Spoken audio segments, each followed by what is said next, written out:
तो आज का हमारा शब्द है अमनीजिया। अमनेशिया का सीधा सा मतलब है याददाश्त खो जाना, यानी मेमोरी लॉस। अब ये पार्शियल भी हो सकता है, यानी थोड़ा सा भूलना, या फिर टोटल भी हो सकता है, मतलब पूरी तरह से सब कुछ भूल जाना। और जानते हैं ये होता क्यों है? अक्सर किसी इंजरी, बीमारी या फिर किसी बड़े इमोशनल शॉक की वजह से ऐसा हो जाता है। ठीक है, अब इसको और बेहतर तरीके से समझने के लिए चलिए देखते हैं कि सेंटेंसेस में इसका इस्तेमाल आखिर होता कैसे है। हमारा पहला सेंटेंस है, after the car accident the driver suffered from temporary amnesia and couldn't remember his own name. तो यहाँ क्या हो रहा है? कार एक्सीडेंट के बाद ड्राइवर को टेम्पररी यानी कुछ टाइम के लिए एमनीजिया हो गया। उसकी याददाश्त इतनी चली गई थी कि सोचिए उसे अपना नाम तक याद नहीं आ रहा था। ये तो आपने फिल्म्स में पक्का देखा होगा, राइट? चलिए अगला सेंटेंस देखते हैं। In the movie the main characters plot revolves around her amnesia as she tries to piece together her past. मतलब फिल्म का जो मेन कैरेक्टर है उसकी पूरी कहानी ही उसके एमनीजिया पर बेस्ड होती है। वो बस कोशिश करता रहता है कि अपने पास्ट, अपनी गुजरी हुई जिंदगी को टुकड़ों में जोड़ सके।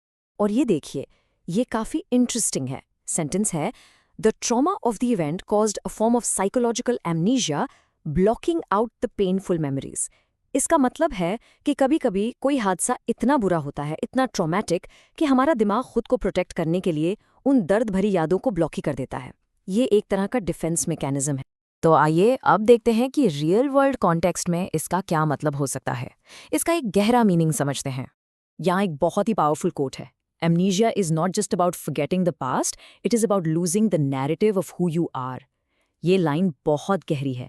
इसका मतलब है कि एमनीजिया सिर्फ पास्ट को भूलना नहीं है, ये तो अपनी पूरी लाइफ स्टोरी, अपनी पहचान की कहानी को ही खो देने जैसा है। आप कौन हैं, वही नैरेटिव, वही कहानी गायब हो जाती।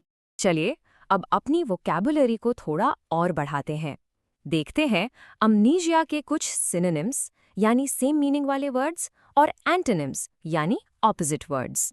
तो देखिए, अगर आपको एमनीजिया की जगह कोई और वर्ड यूज करना है तो आप कह सकते हैं मेमोरी लॉस, फॉरगेटफुलनेस या फिर ब्लैकआउट। इन सब का मतलब है याददाश्त का जाना। और इसके आगे इसके ऑपोजिट्स यानी एंटोनिम्स हैं रिकलेक्शन, रिमेम्बरेंस और मेमोरी। इनका मतलब है याद करना या याददाश्त। और जाते जाते आपके लिए एक सवाल, सोचेगा जरूर, अगर हमारी यादें ही हमें बनाती हैं, हमारी पहचान है, तो जब वो चली जाती हैं तब क्या होता है?